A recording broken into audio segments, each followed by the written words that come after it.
Welcome to Lesson 11 of Unit B.2. My name is Daniel DC, and I'm a science teacher who uses OpenSciEd in my classroom.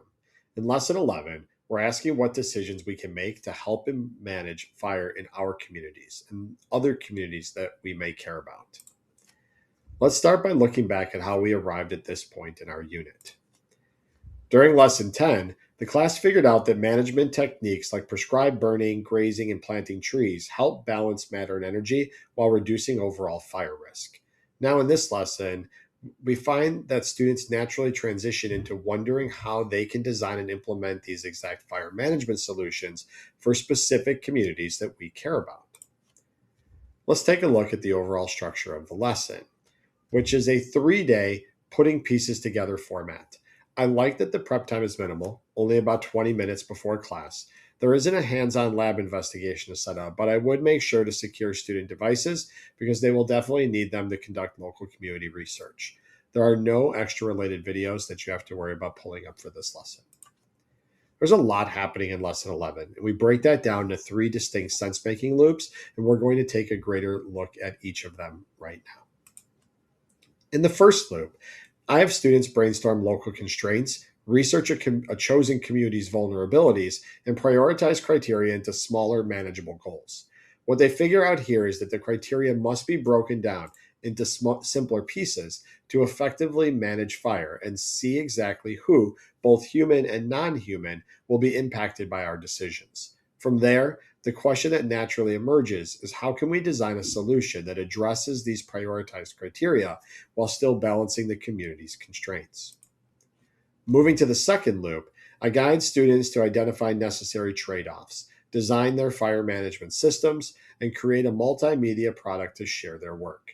Through this process, they figure out that designing solutions requires balancing the physical matter and energy flow while making trade-offs between conflicting criteria and constraints across multiple interest holders.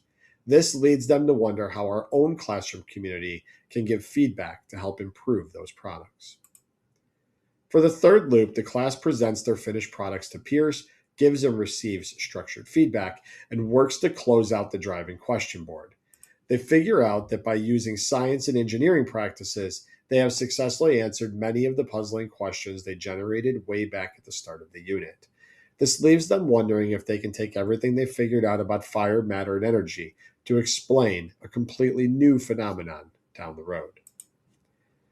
When I review the overarching takeaways, I want students to consistently land on 3 big understandings. First, they see that the criteria must be broken down into simpler ones to manage fire and evaluate community impacts. Second, they realize that decision-making involves the impacts on multiple interest holders at different levels. And lastly, they grasp that ecosystems are complex, requiring trade-offs between different criteria to successfully balance matter and energy. Now let's take a dive into some key instructional moments of this lesson. During parts 4 through 6, students are actively working in groups, looking at local maps and researching their community's specific vulnerabilities on their devices. I consider this moment instructionally significant because it translates abstract design into localized reality for them in their own backyards. They start to see that local vulnerable populations, plants, animals, and decision makers directly dictate which fire management criteria are most important. When I circulate, I watch to ensure that they are explicitly connecting their criteria to physical changes in matter and energy flow. A helpful facilitation move is to prompt them to predict exactly what physical and ecological changes they will actually see in the community if their criteria are met. In part 9, the class shifts into an open discussion where they identify and analyze conflicting priorities between different interest holders. This matters because it acknowledges the messy realities of engineering design with complex social ecological systems, moving them away from looking for a single perfect answer.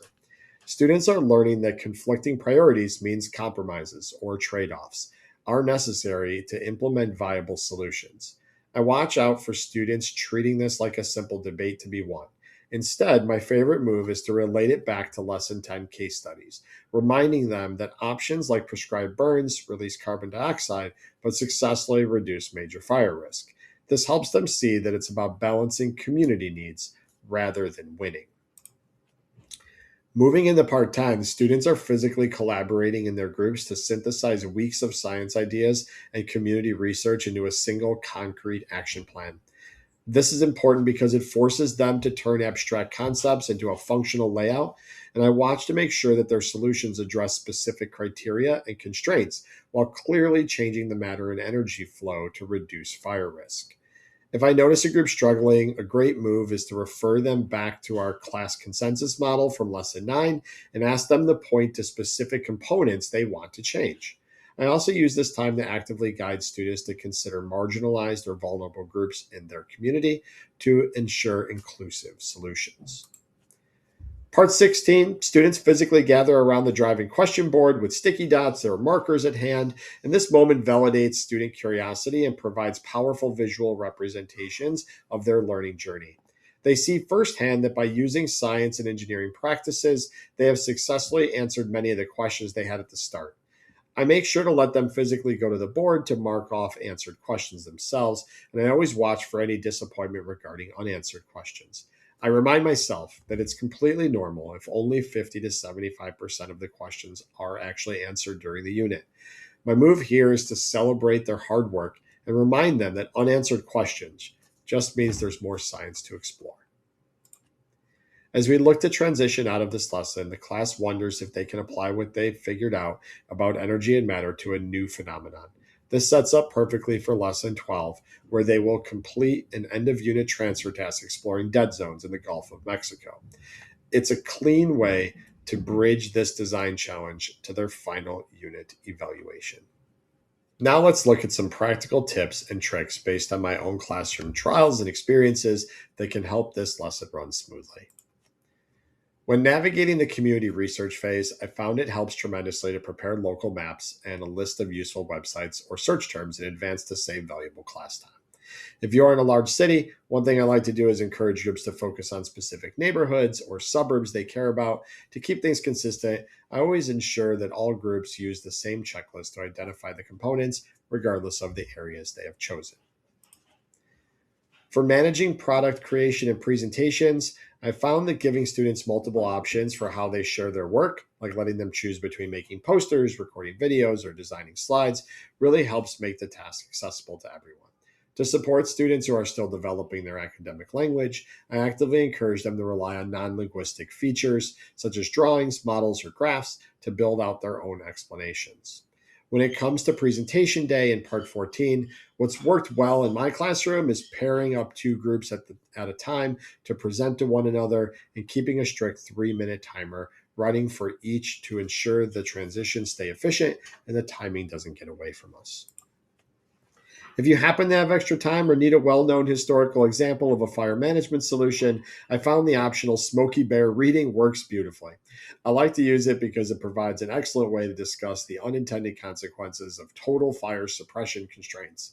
It also highlights the historical exclusion of indigenous burning practices, which brings deep social ecological context to the forefront.